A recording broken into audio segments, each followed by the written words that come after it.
This election's very much going to be, are we getting more of the same, or do we want to go in a new direction? More of the same being that 70% of Americans have said they don't want a rematch between Trump and Biden. The majority of Americans have very high disapproval numbers for both Trump and Biden.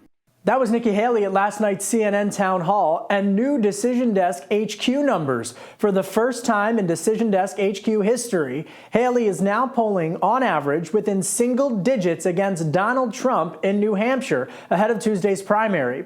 Trump World is digging into the Granite State, and their thinking is that a big win in New Hampshire, like Iowa, would all but make it impossible for Haley or Ron DeSantis to catch him.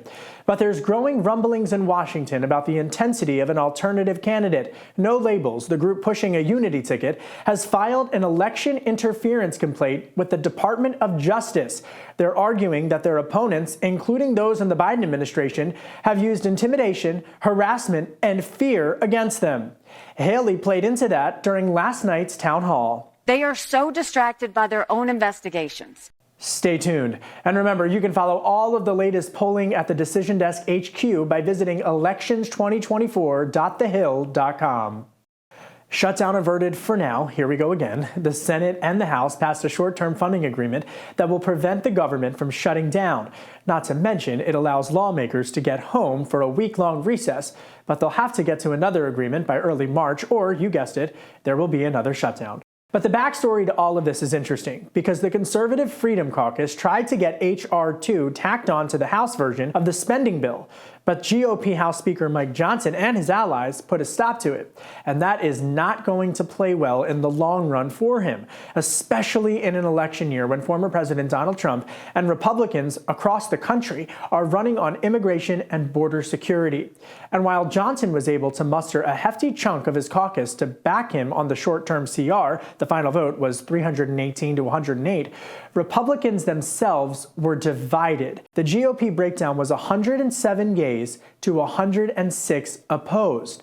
And chief among those in the opposition, Elise Stefanik, the number 3 highest-ranking Republican in the House. But there's another battle brewing amongst Republican leaders, Trump versus Senate Minority Leader Mitch McConnell.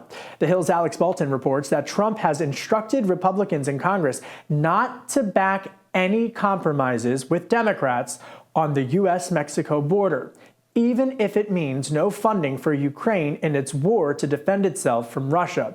It's emerged as a key battle for the future of the Republican Party's policy, and Senator John Thune, the second highest ranking Republican in the upper chamber, is backing McConnell, and he said that Trump's efforts to tank any bipartisan deals are not helpful. President Biden says the U.S. airstrikes against the Houthi terrorists in the Red Sea will continue until the disruption in the region concludes. Are the airstrikes in Yemen working? Well, when you say working, are they stopping the Houthis? No. Are they going to continue? Yes. Biden's admission regarding the airstrikes comes amidst a concern that the Israel-Hamas war will spread further into the region, including in Pakistan and Iran, which is backing the Houthis. And what a week it has been in politics. I'm Kevin Cirilli. It's time for your weekly rewind. Former President Donald Trump dominated the Republican Iowa caucuses, setting a caucus record with 51% of Republican voters backing him. His campaign now heads into next week's New Hampshire primary with momentum against GOP rival Nikki Haley. Haley is polling second to Trump in New Hampshire, but she finished third in Iowa behind Florida Governor Ron DeSantis. And while Haley and DeSantis will soldier on, Vivek Ramaswamy dropped out of the race and backed Trump. As for President Biden, the Democrats announced that he raised $97 million last quarter in fundraising, adding to a $117 million war chest of cash on hand. The DOJ released a report saying that the Uvalde Police Department's school shooting response was a significant, colossal failure. In a scathing report, the department blamed cascading failures of leadership, decision-making, policy, and training. The law enforcement response at Robb Elementary School on May 24, 2022, and in the hours and days after, was a failure that should not have happened. The most significant failure was the decision for police on the scene not to classify the gunman as an active shooter, which would have demanded instant action. Instead, the police department waited more than an hour until they entered the school.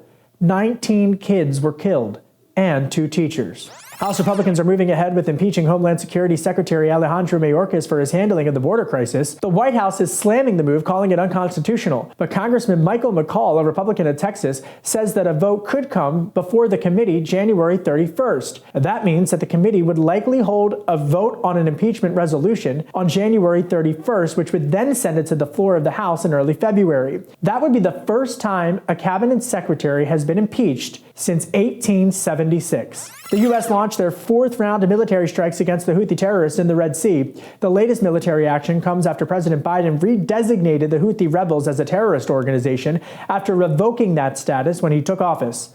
Meanwhile, Pakistan carried out airstrikes against Iran, which backs the Houthis. Israel and Hamas reached an agreement to provide medicine to Israeli hostages and aid to Gazans, according to French and Qatari officials who helped broker the deal. The aid deal comes more than 100 days after the Israel-Hamas war broke out, and there doesn't appear to be an end in sight to the conflict. And it has been really, really cold outside this week if you are in the United States. Many cities experienced record low or close to record low temperatures. The South and the Gulf Coast has seen temperatures in the 20s and 30s, significantly less than normal temperature averages. So bundle up and stay warm. That's it for today's Daily Debrief. I'm Kevin Cirilli. Be sure to like, share, and subscribe to The Hill's YouTube channel, and come back here soon for the intersection between politics and policy.